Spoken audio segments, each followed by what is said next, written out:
বন্ধুরা, আপনারা সবাই কেমন আছেন? আজকের এই রেসিপি দুধ সিমুই।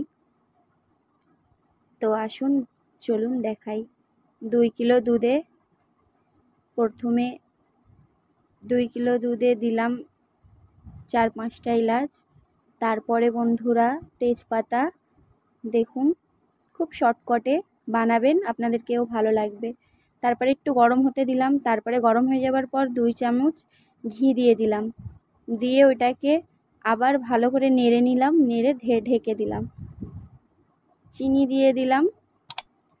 চিনি দেওয়ার পর কাটা নারকেল কুচি, কাটা বাদাম কুচি, কাজু বাদাম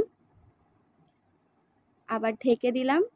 ভালো করে গরম হতে দিলাম, ফুটছে দেখতে পাচ্ছেন তো। ভালো করে নেড়ে নিলাম, নেড়ে নিয়ে তারপরে দেখুন বন্ধুরা সিমুইটা আস্তে আস্তে করে ঢেলে দেবো। ভেজে নিয়েছিলাম সিমুইটা, আপনাদেরকে দেখাতে পারিনি, আপনারা ভেজে নেবেন। আমি ভেজে নিয়েছিলাম। ওইটাকে ভালো করে নেড়ে নেব, নেড়ে নিয়ে একটু ফুটতে দেবো 1-2 মিনিট। স্বাদ মতন একটু নুন দিয়ে দিলাম। আমাদেরকে নুন খেতে ভালো লাগে, আপনাদেরকে না ভালো লাগলে করবেন না।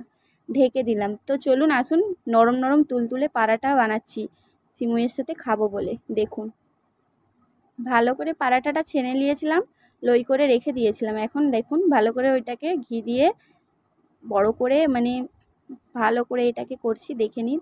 এটা রেসিপি আপনাকে পরে ছাড়বো। আর এখন এরকম শর্টকাটে আপনাদেরকে দেখাচ্ছি যে আমাদের বাড়িতে সিমুইটা আর পারাটাটা দিয়ে খাবে বলে বানানো হচ্ছে। তো দেখুন খুব মজা লাগে খেতে। তো আপনারাও যদি বলেন তাহলে কমেন্টস করবেন, তাহলে পারাটার রেসিপি ছাড়বো পুরোপুরি। ভেজে নিলাম ভালো করে 2 পিঠ লাল করে।